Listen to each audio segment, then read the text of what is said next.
Today, I'm going to describe a model for business-led programming for data science. So data science has particular programming needs because the traditional way of programming under waterfall or even agile is define a problem, write a spec, write some code, test the code, and release. And in the context of data science, you generally need to iterate between the data and the answer 3 or 4 or 5 times. And therefore, the spec mentality or the methodology of starting with the spec and then writing code and having 2 different people do that work is much harder. So let me show you a model where we're going to kind of describe the way that you're going to combine 2 sets of skills. So on the left, we have technical skills, which are either going to be performed by the business or by a professional programmer. On the right, you're going to have business context. And business context is driven by a business user at a number of different levels. Going up the triangle, we have impact. So the amount of impact or the possibility of impact increases as you go up the triangle. And the width of the triangle represents the amount of time or effort involved. So at the very bottom, we start with data access. So we get our data. And here is probably the first change that you're going to see with this business-led programming. What data you need is defined by a business problem. So rather than your traditional model, which would say, oh, let me go through all of my data into a data lake. So this would be a data, throw your data into a data lake. Go grab all my data and then ask questions. You're going to start with a business problem that's going to say, go find the data that you need.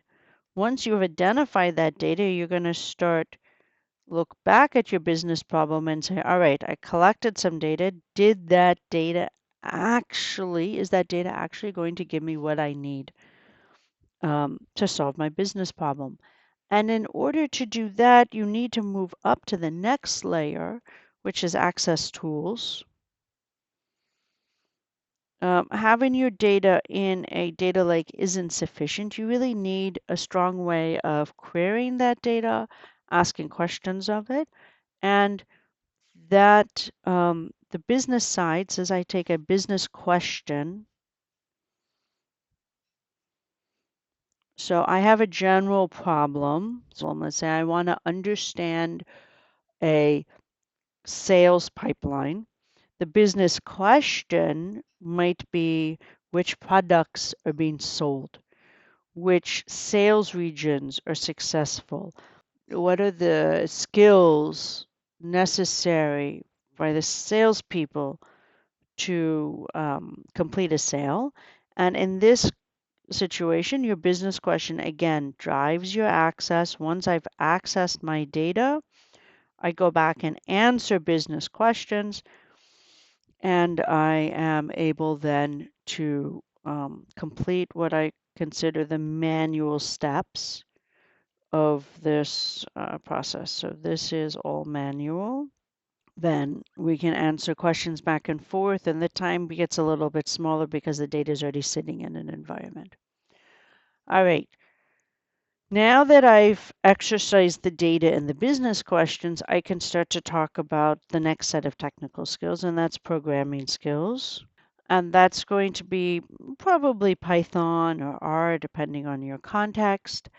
And those programming skills go with a business process. So as I learn to program, or I bring in people who can program sophisticated tools, I need to be aware of what is the business process that I'm going to run this analysis in. So again, the business process is going to feed what gets programmed, and the programming is going to integrate with the business process. Often what people do is that they create what's called the last mile problem in a data solution, have programmed this amazing tool, but the people who need to use it have no way to either access the data to push in to start the tool or to pull the information back out on the other side. So the example of that would be if you had a way of balancing your budget. Your tool would take all of everything that you've ever spent money on and evaluate it and come up with spending habits and everything else. But in order to get your data, you have to manually enter all of your data. And then to take the output of this, you get a printed out letter in the mail. That would be an example of a program doesn't work through the business process. Finally, once we've written code, we need to validate that code. And validation is necessary for a number of reasons. One, if you're in a regulated industry, you need to show you've got a validated solution, but also because it forces a certain amount of discipline on the programmers to say, all right, here is the piece of code that I'm going to validate and move forward. And finally, with that validation also gets developed a workflow. So just like we had before the business problem and the business question, in the manual context for the first level of automation, we have business process and then workflow. So it's what is the general business process versus how exactly are you going to use your tool? And that's your first step of automation. And what you see with automation is that the amount of time, right, decreases across that top of that triangle. And at the very top, you can then throw in your AI machine learning solutions, your artificial intelligence and machine learning. In summary, as we work up our impact, right, and we keep track of how much time we have, we are going to start with, we're going to load our data in the data lake tied to a business problem. We're going to access that data while answering questions. Then that's our manual step. Our automation steps start with programming skills and business process, validation and workflow, and only then do you do AI and machine learning. It gives you a context for how the technical skills necessary to do data science are tied to the business context. Thank you.